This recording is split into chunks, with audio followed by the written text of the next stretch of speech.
کسی چیز کے محبت کا بڑھ جانا. اللہ والذین آمنوا اشد حبا للہ، اللہ فرماتے ہیں ایمان والے سب سے زیادہ اللہ سے محبت کرتے ہیں. سیدنا عمر اپنا واقعہ، عمر فاروق ہیں، کوئی عام نہیں ہے، میں اور آپ نہیں ہیں، عمر فاروق ہیں. سیدنا عمر فاروق اپنا واقعہ بیان کر رہے ہیں. فرمایا کہ میں جناب نبی کریم صلی اللہ علیہ وسلم کی خدمت میں آیا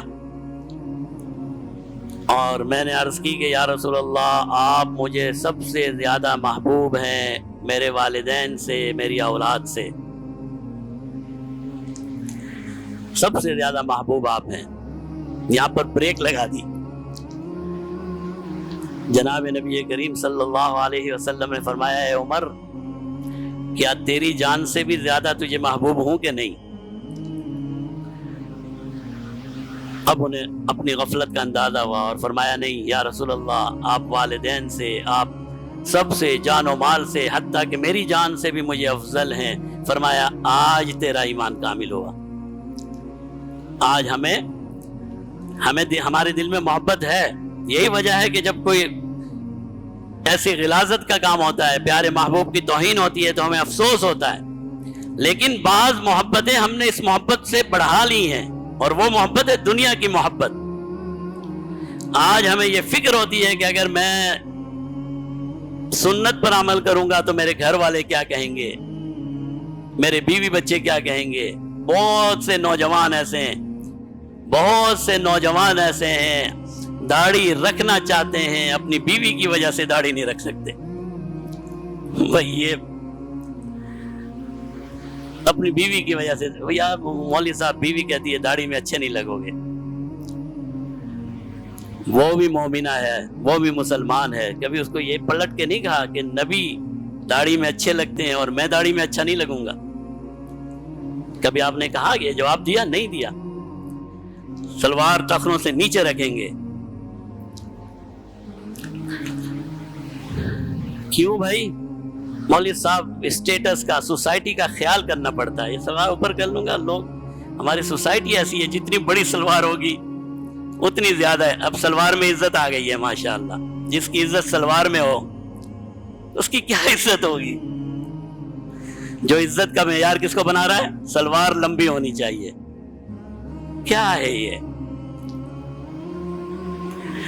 ہماری ترجیحات تبدیل ہو گئی ہیں.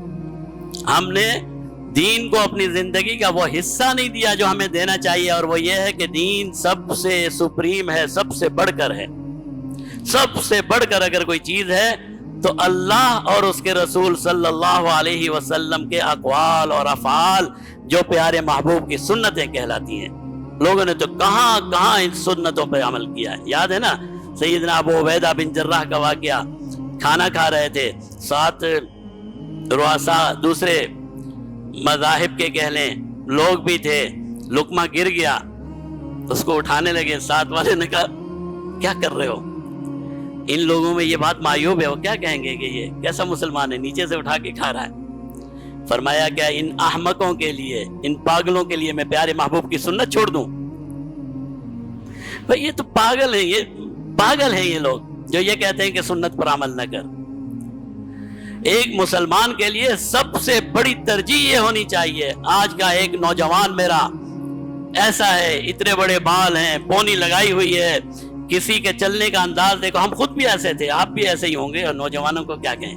اگر آپ اور میں اپنی بات سوچیں نا، جس دور میں ہم رہے ہیں، امیتابھ بچن نے جو اسٹائل اپنا لیا، آپ نے بھی اپنا لیا، میں نے بھی اپنا لیا. یہ فلاں کا اسٹائل ہے، یہ فلاں فلمی ہیرو نے اس طرح کیا تھا، یہ فلاں فٹ بالر اس طرح رہتا ہے، یہ فلاں کرکٹر کا اسٹائل ہے. ہم نے بھی اپنائے. ایک فٹ بالر اور ایک ہیرو اور ایک، کبھی کبھی تو مسلمان بھی نہیں ہوتا، ایک غیر مسلم کی محبت ہمارے اتنی ہے کہ بال بھی بڑے کر سکتے ہیں، دامن بھی کھول سکتے ہیں، وہ جو کپڑے پہنے وہ کپڑے بھی پہن سکتے ہیں. اور ہمارا نبی اس کا مستحق نہیں ہے کہ ہم اس کی زندگی اپنائیں. کیا کر رہے ہیں؟ یہ ایسی چیز نہیں ہے سنت کہ اگر آپ اس کو پسند نہ کریں اللہ پھر بھی تمہیں عطا کر دے. اس کے لیے کوشش کرنی پڑتی ہے.